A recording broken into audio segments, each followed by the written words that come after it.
Welcome to our session about how Asian makers unite during COVID-19.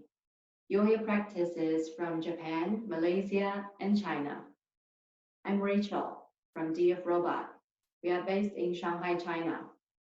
My role in the community is to help the communication between different countries.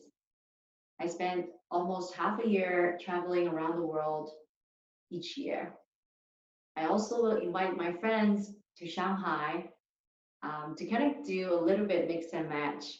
For example, this is a video about we having a jam with wearable electronics and theater to the children.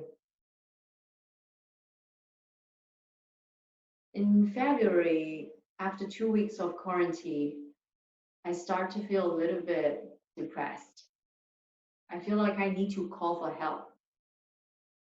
And my friends in the community actually are very supportive, and we host a lot of online drinking parties to just share and talk to kind of help me get through that process. And then you know what happens. And this kind of tradition keep on, so everyone in the community can get through that process together. That's why I invite my friends to this session to tell their stories in their own community, so that we can hear all those great stories about how community actually unite during this special time. So we will hear practices from Rockets, Jane, and TAKASU. Followed by that, we will have a panel discussion to hear different opinions in different communities. And then we will welcome you to have your own questions. First, let's welcome Rockets to share his practice in China about closed makerspace, more open maker community. Welcome. Thank you, Rachel. Hi, everyone. I'm Rockets, co-founder of Mushroom Cloud Makerspace. This is our space in Shanghai, China. In the next few minutes, I want to share the COVID-19 impact on our makerspace and what we do to solve the problem. In mid-March, we can go back to office finally and have some coffee. In April, I went to my gym with mask. In May, the government started to encourage us to host a flea market to boost the economy. Also, my son can go back to school. Now he's going to school, very happy. In June, the theater will finally open. We can enjoy Swan Lake. Now, except cinema still closing, everything seems to go back to normal. Our makerspace now is open to public. When we shut down the makerspace, we start to thinking, how can we keep running? Before COVID-19, everything was offline. We believe that the face-to-face communication is very important to the community. Now, everything changes. Makers cannot go to the makerspace. We need to create a new environment to maker, which is we put our event online. At first, our staff have to learn from nothing about how to do live streaming. We were kicked off many times during the live show. But after 10 times, our highest view online was almost 2,000 people. And we found another surprise. We can invite anyone from the world. As you can see, we invited TAKASU, who was based in Tokyo, to be live with us. Thank you, TAKASU. COVID-19 is bad, but if we work together, we can turn it into an opportunity. After that, we start thinking again. How can we stay connected with our member and the community? Same as Rachel, some makers feel lonely in that time. As a community, we think we should help them. We start to encourage them to make projects online. We found one interactive project to share with you. People A doing squats at home in front of the camera. At the same time, on people B's computer, there's one monkey climbing the mountain. Every time people A do one squat, the monkey will go up.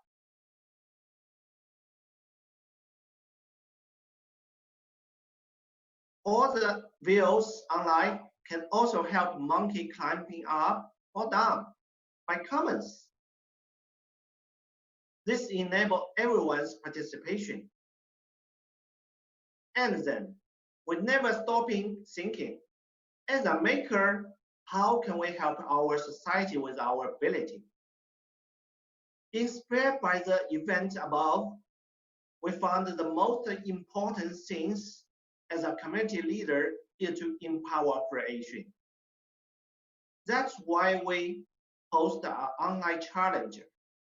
It's open to all around China. We have received over 100 projects in 1 month. I will show you my favorite project.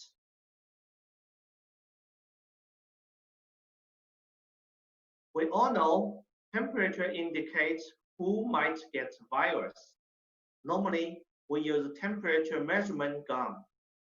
The teacher needs to teach how it works to the students. Here, we use an AI camera called Husky Lens with one IR temperature sensor. It can easily scan and show the temperature of each people. I believe next generation may benefit from those projects. In conclusion, as a maker, we will always try to solve problems. Although the future is not clear, but we can still try to solve the problem by making. I hope we can make the future together as a community. Thank you all. Thank you for Rocket's sharing.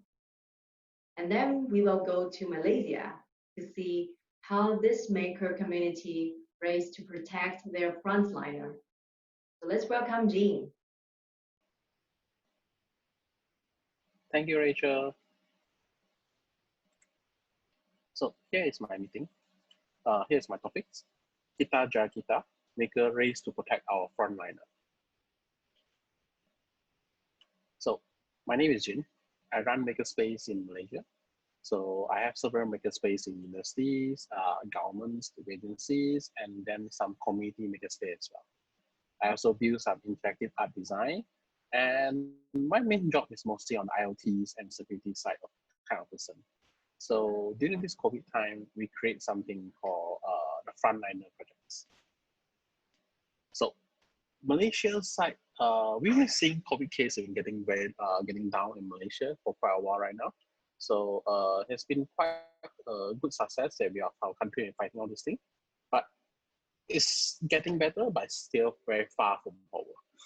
So as I can see, our chief health ministers actually said that, hey, we are still lacking on the supply side, and we do have things that we still need, and precautions have to be taken as well. So we started this movement called Kita Jaga Kita. So the Kita Jaga Kita is a Malay word that means that we take care ourselves. So how you all started in all this thing in the first place? So COVID actually really hit Malaysia in early March 2020. So we actually have doctors actually call us for help, say that, hey, can you guys, your makerspace, can you guys make some PPE for us? We actually need this thing for like, we have our hospital actually lacking on this PPE. PPE stands for personal protection equipments that actually like face shields, masks, globe, everything. So the hospital itself, due to the whole economy and logistic lockdown, it's actually very hard to get supply for the hospital. But then the case keep coming in. So they actually in the need and very lack of supplies. So they actually said that, hey, you guys make a space, can you guys make one for us? At least supply for the hospital itself. So we think about it, and then we start calling for whole maker communities in the whole Malaysia. So I formed the whole 3D printer groups. So that, hey, 3D printer guys, maybe you want to take it now and see that, hey, can you guys print this? We have a need of this. Can you print this and pair with transparent sheet? And then we send it over to your local hospitals and local clinic. And then we talk to our Makerspace partner as well to actually look at it and say, hey, can your space here operate during this lockdown periods? Is it possible that we get some of the material to you guys and you guys start cutting out and start making the PPE itself? So, and here we start. So this is a very down to earth, I say, communal projects. We open source our design. So we noticed that the face shields design had been circulating in the internet when the COVID started hit in Europe. Pusat itself share out some 3D printer design. But then again, they are using on those expensive printer, the bigger printer, and they take longer times. So look at it and say, hey, we have a lot of talents designer in Malaysia as well. So we call arms and get designer to actually want this and to build the design to suit our low cost printer. So a lot of the printer in Malaysia, they're using something called Ender 3s or Ender 5. Those are like sub $300 pre-printers, and they have pretty okay print size, but you need a few modifications to make sure the print time is fast enough. So I think the last iteration, we managed to print one in less than 10 minutes for one piece. So, and then it lasts quite fast as well. And then we actually have a stackable design and actually print it out. So the 3 printer groups actually start working on their own. And then slowly they have start gathering the groups of people around the whole Malaysia. They have mini communities, they have printers. So that, hey, if you have printers, I send you the file, start printing, send it to your local hospitals. And then for the Makerspace itself, we do something much more reusable. We do something called laser cutter versions. We take acrylics, our supplies, and then we design some kind of design that actually make it up. And we open source the design so that everyone else with a laser cutter can make it as well. So some of the people in our groups actually talk to the factory to actually come to start up on the injection mold system. And some of the university in Malaysia, actually they are like more like a industrial university. They actually had their own injection team. So allow all of us, we start making all this thing. And in less than 1 week, we're actually getting a lot of this face shield make and then ship out. So you can see our open source design. So we do a few design that the easier, simpler, whereby you just have a form and clips and then a transparent sheet and you can get it on. Yeah, a lot of people say that, hey, Jin, why not you make those design alone? So we did make a lot of them, but again, for medical frontliners, they usually wear an N95 mask and they actually have glasses and everything. All those simple masks, they have very easy cover their face, and when they breathe, so you'll become fog in their face in the first place. And it's not comfortable to actually wear this for long periods. So we did come out a few designs like the 3D printers one, we had the PPE plywood version, we had the acrylic versions, we have a lot of different versions that we come out to make sure that this thing suit their need. So all around Malaysia, the makers have created every single design they can find. They've been tested out and verified by doctors for the design. And then we find our supplies. Like, hey, you guys have enough PLA filaments, who have enough stock, okay, like buy some of them and send it over to this place. Like one of the reasons that this amazed me the most is actually Malaysia is a country separated by a sea. So we have East Malaysia, the Sabah, Sarawak, the Borneo Islands, and then we have the West Malaysia, which is the peninsula. So most of the people and tech people are actually located in peninsula. So when COVID happens, all flights stop. There's no logistic whatsoever in from East Malaysia to West Malaysia. So we pretty much on their own. So the whole the whole hashtag start to work out by magics. So we actually contacted over the internet the makers over in East Malaysia, so that, hey, we can't send material, we can't send supply over to your hospital, and your hospital need this. Can you guys work together? Can you guys work out some plans using our open source design, and you actually help the supplies, the materials to them in the first place? And here we go. And within quick times, all these things that we easily fulfill, and we have donation drive, we have all these mini communities start coming out, and then we start coordinating them, and then we start getting all these things delivered to the hospital. So these are our production things. So safety is our main concern. So we run this thing in a very ad hoc and very mini style, so that we prevent a lot of people gathering in one spot. And we make sure all our staff is in sanitizer by UV lamps. You can see there's a hack out UV lamp that we design ourselves. And we make sure all of them is actually cleansed and sterilized before it's sent to the hospital. So we also make PPE Scrubs using donation fiber, since that factory cannot be open. So the donation, all these things, then get it over to them. And then actually send over to the scrub teams and everything, and PPE hoods, the ground, everything, and send over to the hospital. So the hospital will get all these things when they request for it. So you can see that we send out face shields to a lot of communities, the police, the frontliners from the hospitals, the medical person that's inside them. And so far, during our phase one, the first 2-3 months of this, our makerspace alone, we deliver more than 47 hospitals. We have helped at least 20,000 of frontliners easily based on our effort load. And the whole communities, the whole maker communities, I estimate, because we don't actually have the actual number, because we didn't actually follow out the numbers when they start doing a lot of things together. It's said more than 500,000 easily, and I think by now it should be a million count. So this whole movement, the Kita Jaga Kita hashtag, is actually a very, very powerful tools that we actually discovered. So it empower the people, that let people that are wondering in their homes that, hey, I'm in lockdown, what can I do? What is a thing that I can make and can help in these situations? So we give them a mission, we give them a purpose, we protect our frontliners, we reduce our stress over our healthcare system. And then we let the healthcare people know that, hey, you are not alone out there. Makers and Malaysians are actually behind them. We are actually ready with all our force to support you. And this whole things and bring around the whole communities together, and we work out plans, and then we get it out. So if you notice all these things, all these many facial things, so we have one major problem that we haven't solved in the first place. So you see, we got the PPE. So how do we get them to the hospital safely? You see, we can make these things in our home, but then we do not want to risk ourselves delivering to the very high risk places like hospitals, whereby there are COVID case, active COVID case happening right now.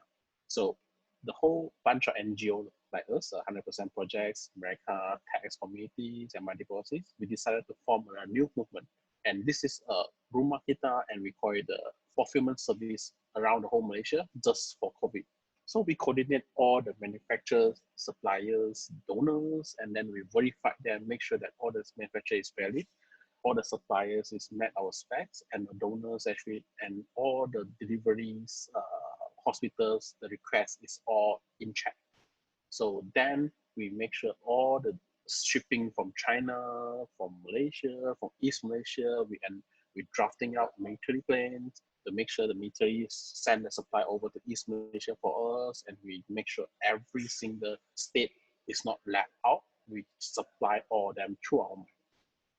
So this is what we do during this Rumah Kitas, and then we do have a lot of coverage in the newspapers and in the medias, and lastly is a World Economy. World Economy Forum actually cover us that how we actually do our edition entrepreneurship, so actually make sure that things actually get in check.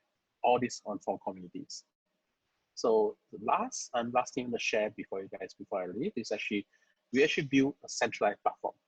So my PPE Hub is actually what we call a centralized platform that we actually do for hospital to actually request PPE. So one of the problems we notice in the whole system is actually there are a lot of duplication requests and there are a lot of like fake requests. So we want to make sure that all these requests, all the PPE requests is actually verified and checked, and then have someone to say that, hey, this hospital really need these equipments. Can we get someone to send it them? So this is a centralized system that actually get all the things in checks, and then you can request and can contribute to them. And the best thing about this is we build this thing in like 3 days or less than a week using Ruby on Rails. And then government take a notice on this and say that, hey, we are the Minister of Health. Can we use your data? Can we help us to build this thing? So currently the tech lead is actually working very closely with the Minister of Health Malaysia to say that, hey, how we can integrate this thing into the system. So when the second wave hit, when the next thing hit, how we can better make sure ourselves is well prepared in this sense. That's all from me for now. Thank you so much. Thank you for Jane's sharing. Then we'll welcome Takasu-san to hear his story about how the makers work for COVID-19 situation in Japan. Welcome, Takasu-san. Okay, I share for the how the maker work for COVID-19 situation in Japan. Thank you for kindly introduce Rachel. My name is Takasu.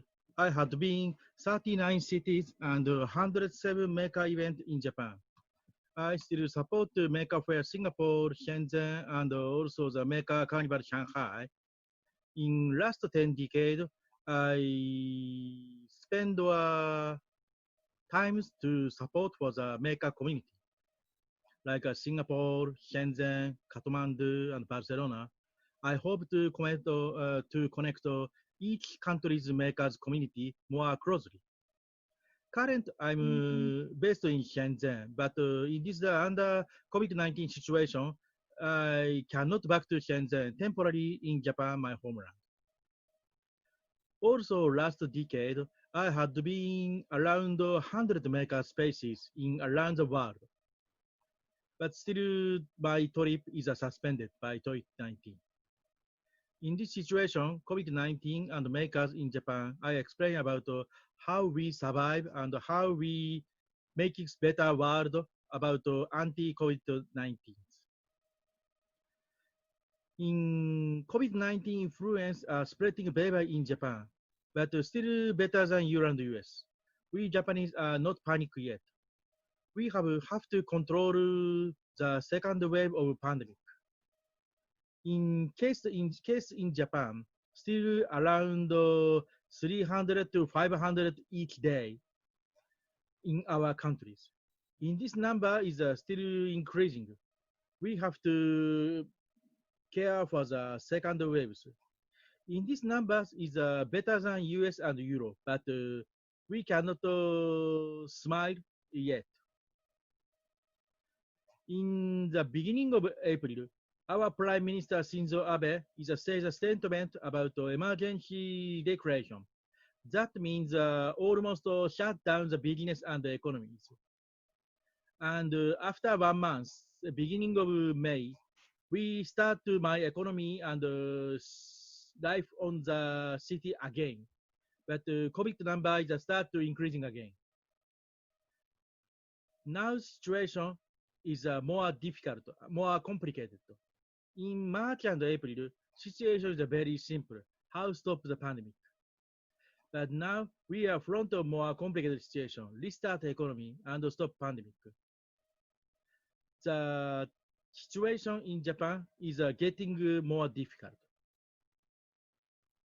We open source software engineer in Japan is making the information platform called COVID-19 dashboard by open source software and open data.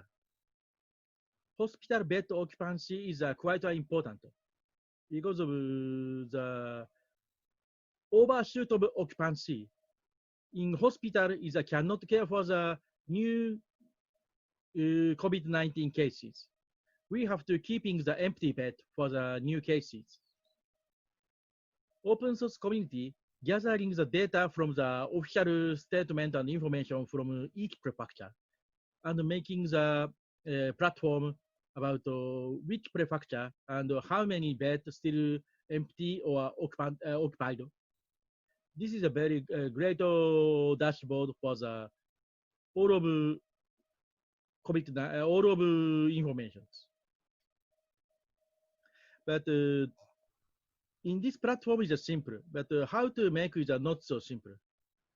Every prefecture and official hospital is explain about the bed occupancy, but the data format is not so simple. Some hospital is only the PDF, some government is only the facsimile. We have to care for the from PDF or from facsimile or from the paper or from very simple HTML to convert to machine readable format like JSON. Make and share for the data list first, and some engineer making the reading PDF and making AI software by GitHub. Sometimes using the human operation each week. Different format and machine readable data to convert to JSON. The PDF to JSON API is released by Fukuno Taisuke. He spent many of technology for the how makes open data. Most of successful case is Tokyo Metropolitan Government. The Tokyo Metropolitan Government is decided to open source project officially by Japanese open source community called Code for Japan. COVID-19 in Tokyo, free open source software platform information dashboard. In this dashboard is a very successful information platform in Japan because of share for the many prefectures. In this project source code, shared to all prefectures in Japan, include official and private. And in this project is a gather for the many people's interest. Many open source software engineer force for in this platform getting better. In these 3 weeks, over 750 pull requests by 224 engineers within 3 weeks. In this platform getting better and fork to many prefecture in all around Japan, like Toyama Prefecture, Chiba Prefecture, Saitama Prefecture, they can make the platform easily because of based on open source. And totally over 200 open source engineer force for the make software in Japan. They are so activated in online, developed so many services for COVID-19 by open source. So many service, donation, takeaway map, study at home, and documentation, etc., etc. Many services released almost once a day, and they share their own platform each other, getting better by communication. Not only the in this effort is not only the software, by open source hardware makers also start to making too. They try to make DIY sanitization tool and how makes a happy mind in work from home. In beginning of May, Kyoto Maker Fair also moved to online. They share own software own project by Twitter in whole of the day. Japanese hardware maker also getting idea how against to COVID-19 to continue the making. The other hand, one more thing, this open source software movement in Japan pushed to Japanese official government. Some government agency open GitHub account and start to collaborate with open source software community in Japan. Like in this left one is by the Ministry of Trade and Industries open the GitHub account and they share address Japanese local address converter to more machine readable. The right one is a COVID-19 radar connect with Apple and Google's Trace Together platform. They also collaborate to open source communities. This is my conclusion. Work from home and forced from COVID-19 is so stressful and boring. But and many maker events was cancelled and from cancelled from this situation. Also bad things. However, open source community and civic tech movement in Japan is getting better day by day. In this current situation, open source movement and civic tech movement is still getting rapidly, getting grow rapidly. I hope the technology makes better world at these times. And of course, I hope to my trip again. But the current situation is getting more good impact to digitization in Japanese society. Thank you. Thank you, Takasu-san. Indeed, it is a difficult time for the maker community and for everyone around the world, but we still unite to get through this. So in the panel discussion, I will probably start with one simple question, is what do you think about the good side and bad side happened during the COVID-19 situation in your community? Okay. Yes, still in Japanese society is a very stressful under COVID-19, but some local government try to do the open data and collaborate with the engineers by information technology. I hope to more remote work, more focused to digital, and society getting more shift to digital. Digitalization, maybe Yes, the yes, trend is already there. yes, yes, yes, Yes, yes. Jean, how about your side? Yeah, from Malaysia side itself, so what we see is actually a very rapidly transformations from a very traditional commerce retail business over to online business in a very short term way during this COVID. So I have friends who actually do a point of sale system for restaurants. They get a team out together in 1 week time. They can hack out a delivery system based on their POS system platform. So any vendors, any restaurant that suddenly using their system can now actually do delivery service. So they can send food, they can send items straight from their store to the user immediately without in a very fast time. And we see how a lot of users actually start picking out on the e-wallets, all the online retail payments. So we see the transformation just change everything over in 1 or 2 months time. Yes, also some changes, yes, but both sides is yes. And Rockets. Just like before, I think that COVID-19 is bad, and we should get together as a community so we can make it an opportunity. So I think the communication is not changing. Although we cannot face-to-face to communication, but yes, we have internet, so we can connect with the net. So I think it's also an opportunity to change. So yeah, it's also have a bad side and a good side, and I think we should grab the opportunity to make it better. Thank you. Indeed, the connection between community is very important. And no matter what, we will try to stay together and stay connected. And my next question would be, what do you think will be the future after this COVID-19 situation, and how our maker community would change according to that?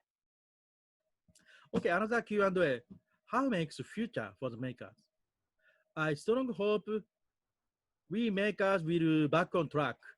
We can trip again in the very near future within 1 year or 2 years.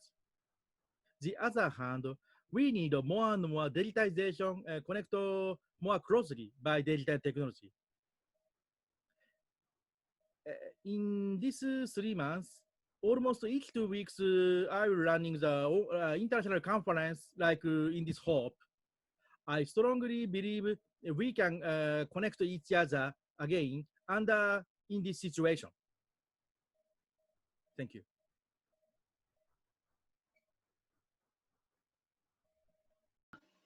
So, Rachel, when you talk about the future side, what the future will be coming on the, let's say, the COVID case, I think the best way I can say is that the latest study from Harvard says that even with antibodies available, we only cease to have less than 300 days of what do you call it, the vaccine effectiveness. So this thing won't go away in 5 to 10 years at least. So COVID is here to stay, and the new normal is here to stay as well.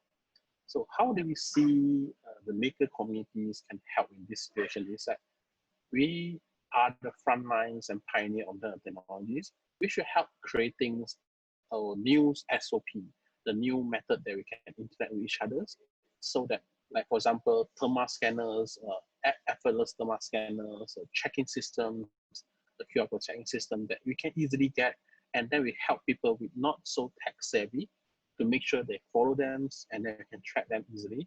So I think we should be okay. I mean, we've been running our countries for like almost 1 month now after the lockdowns, and things are starting getting back normal. And a lot of innovations happening here and there in terms of retail side. A lot of people start to change their paradigm, to shift the paradigm from just doing fully offline business to online. And people are start saying that, hey, if I'm gonna go to this place, what is the possible thing that I can do to prevent myself getting hit from COVID? So people have start considering this as an option now. So I think Makerspace and makers itself can help make this process much more seamless. Like for example, we can help them design and develop custom solutions that actually integrate with their current what I call it, business opportunities and business model. I think that's the way to go. And I heard, for me, an event like this is unprecedented. I mean, it's unimaginable in our lifetime. So, and this is a good time for us to actually show that how resilient we are in terms of getting hit by the COVIDs and the disaster, everything. I think we can make it through, and we can go out be stronger.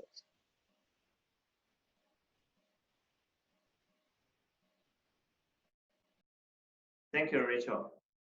About the future, I think that a lot of things will be online.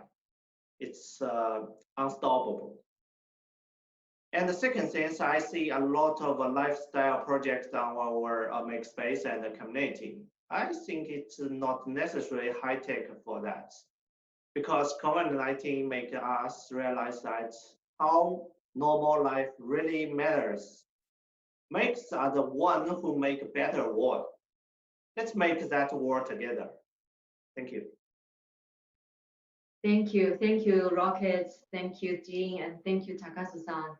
Thank you for your time in sharing all of these good practices from your Miracle community. And now let's move on to a Q&A session to hear some questions from the audience.